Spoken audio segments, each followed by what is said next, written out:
समर्थ. सुप्रभातम.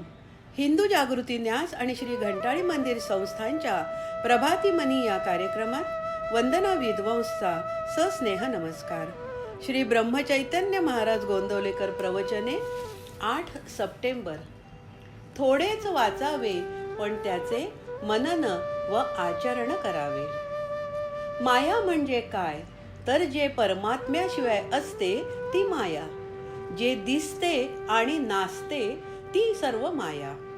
आपण जोपर्यंत नामस्मरणात आहोत तोपर्यंत आपण मायेच्या बाहेर आहोत, आणि जेव्हा त्याचे विस्मरण होते तेव्हा आपण मायेच्या अधीन आहोत असे समजावे. सर्व काही करण्यामध्ये आहे, सांगण्यात आणि ऐकण्यात नाही.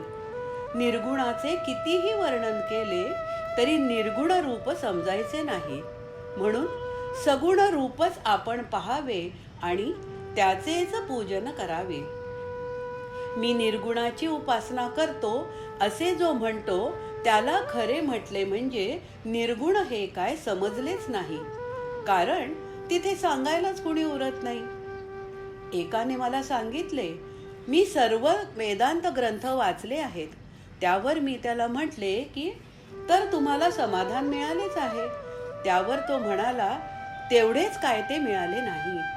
मग एवढे वाचून काय उपयोग झाला? आपल्याला त्या वेदांताला घेऊन मग काय करायचे आहे? आपण आपली भोळी भाबडी भक्तीच करावी.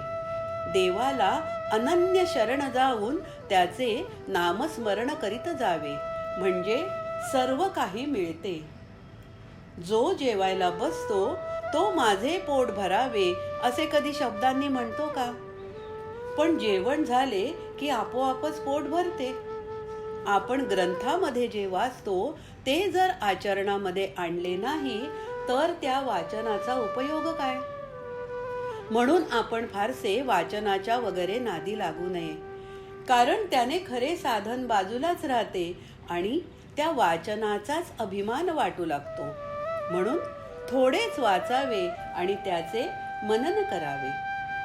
शरीराच्या अगदी लहान भागाला लागले तरी सबंध देहाला वेदना होतात. त्याप्रमाणे दिवसाची एक घटका जरी आपण भगवंताच्या स्मरणात घालवली तरी सबंध दिवस त्यामध्ये जाईल, आणि दिवसांचेच महिने, महिन्यांचेच वर्ष आणि वर्षांचेच आपले आयुष्य बनलेले असते. या दृष्टीने आपले सर्व आयुष्य भगवंताच्या स्मरणात जाईल. प्रपंचाची आवड असू नये, पण प्रपंचातल्या कर्तव्याची आवड असावी. प्रपंचातली कर्तव्य करणे हे पवित्र आहे खरे, पण त्यामध्ये गुंतून राहणे बरे नव्हे. म्हणून आपण मनाने भगवंताचे होऊन राहावे. आपण मनापासून भगवंताला स्मरले तर तो आपल्याला सुखा समाधानात ठेवल्याविना राहणार नाही.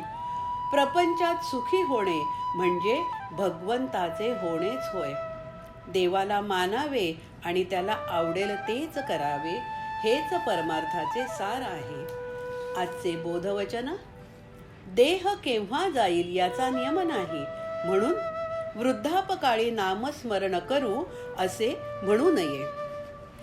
आजचा हिंदू कर्तव्य दिन विशेष ऋषी पंचमी.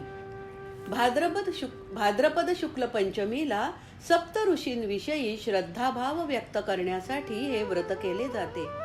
या दिवशी सप्त ऋषींची पूजा करून विना बैल श्रमाने पिकवलेल्या शाक भाज्यांचा नैवेद्य दाखवून त्याचा प्रसाद ग्रहण करतात.